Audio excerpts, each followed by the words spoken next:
Assalamualaikum sahabat Islam, yang seperjuangan dan sama-sama mengharap ridho Allah, dan syafaat Nabi Muhammad. Tidak lupa kami mendoakan kalian semua, semoga kita diberi kelancaran rezeki dan dipermudah semua urusan kita, serta sehat dan diberi keberkahan umur. Kami di sini akan bercerita tentang Abu Nawas tertipu, namun penipu itu terbalik tertipu oleh Abu Nawas. Sebelumnya jangan lupa untuk like, komen, subscribe, biar tidak ketinggal kisah-kisah hikmah yang bisa diambil manfaatnya. Bismillahirrahmanirrahim. Pada suatu hari Abu Nawas memerlukan uang untuk kebutuhan keluarganya. Abu Nawas hanya memiliki satu keledai. Keledai itu merupakan kendaraan Abu Nawas satu-satunya. Sebenarnya ia tidak tega untuk menjualnya, tetapi keluarga Abu Nawas amat membutuhkan uang, dan istrinya setuju untuk menjual keledai itu. Keesokan harinya Abu Nawas membawa keledai ke pasar. Abu Nawas tidak tahu kalau ada sekelompok pencuri, yang terdiri dari 4 orang telah mengetahui keadaan dan rencana Abu Nawas. Mereka sepakat akan memperdaya Abu Nawas, rencana pun mulai mereka susun. Ketika Abu Nawas beristirahat di bawah pohon, seorang mendekat dan berkata, "Apakah engkau akan menjual kambingmu?" Tentu saja, Abu Nawas terperanjat mendengar pertanyaan yang begitu tiba-tiba. Abu Nawas berkata, "Ini bukan kambing," ujar Abu Nawas. "Kalau bukan kambing, lalu apa?" tanya pencuri itu selanjutnya.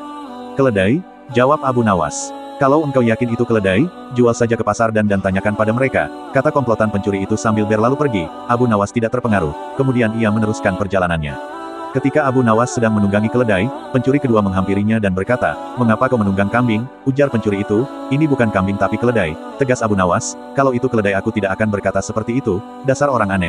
Kambing kau dikatakan keledai," ujar pencuri itu. Abu Nawas berkata, "Kalau ini kambing, aku tidak akan menungganginya," jawab Abu Nawas tanpa ragu. "Kalau engkau tidak percaya, pergilah ke pasar dan tanyakan pada orang-orang di sana," kata pencuri kedua sambil berlalu pergi.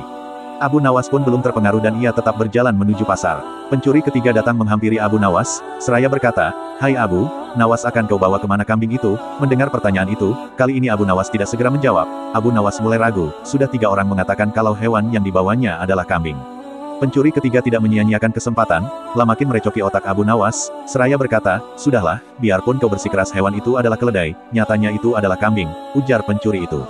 Abu Nawas berhenti sejenak untuk beristirahat di bawah pohon. Pencuri keempat melaksanakan strategi busuknya, lalu duduk di samping Abu Nawas dan mengajak Abu Nawas berbincang-bincang, seraya berkata, "Bagus sekali kambingmu ini," ujar pencuri keempat membuka percakapan. "Kau juga yakin ini kambing?" tanya Abu Nawas. Pencuri keempat berkata, "Ya jelas sekali, kalau hewan ini adalah kambing, kalau boleh aku ingin membelinya," ujar orang itu. "Berapa kau mau membayarnya?" tanya Abu Nawas. 3 dirham, Abu Nawas setuju.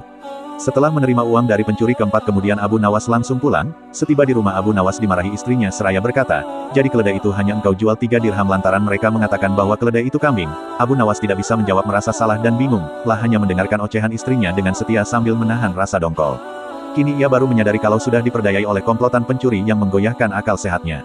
Abu Nawas merencanakan sesuatu. Ia pergi ke hutan mencari sebatang kayu, untuk dijadikan sebuah tongkat yang nantinya bisa menghasilkan uang. Rencana Abu Nawas ternyata berjalan lancar, hampir semua orang membicarakan keajaiban tongkat Abu Nawas. Berita ini juga terdengar oleh para pencuri yang telah menipu Abu Nawas. Mereka langsung tertarik, bahkan mereka melihat sendiri ketika Abu Nawas membeli barang atau makan tanpa membayar, tetapi hanya dengan mengacungkan tongkatnya. Mereka berpikir kalau tongkat itu bisa dibeli, maka tentu mereka akan kaya, karena hanya dengan mengacungkan tongkat itu mereka akan mendapatkan apa yang mereka inginkan.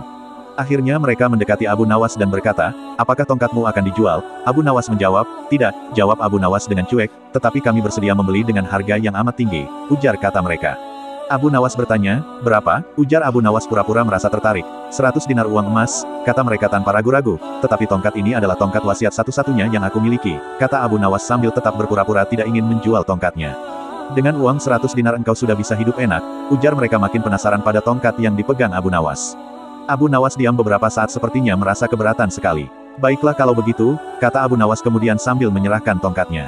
Setelah menerima 100 dinar uang emas Abu Nawas segera melesat pulang. Para pencuri itu segera mencari warung terdekat untuk membuktikan keajaiban tongkat yang baru mereka beli. Seusai makan mereka mengacungkan tongkat itu kepada pemilik kedai. Tentu saja pemilik kedai marah. Pemilik kedai berkata, "Apa maksudmu mengacungkan tongkat itu padaku? Bukankah Abu Nawas juga mengacungkan tongkat ini dan engkau membebaskannya?" tanya para pencuri itu. Penjaga warung itu berkata, "Benar, tetapi engkau harus tahu bahwa Abu Nawas menitipkan sejumlah uang kepadaku sebelum makan di sini." "Gila, ternyata kita tidak mendapat keuntungan sama sekali menipu Abu Nawas, kita malah rugi besar," ungkap para pencuri dengan rasa dongkol dan menyesal karena telah menipu Abu Nawas. Catatan Al-Fakir mengatakan, jangan engkau menipu orang lain, karena belum tentu yang kita tipu itu orang pendiam atau tidak berpendidikan. Semoga bermanfaat dan bisa diambil hikmahnya. Akhir kata, Assalamualaikum warahmatullahi wabarakatuh.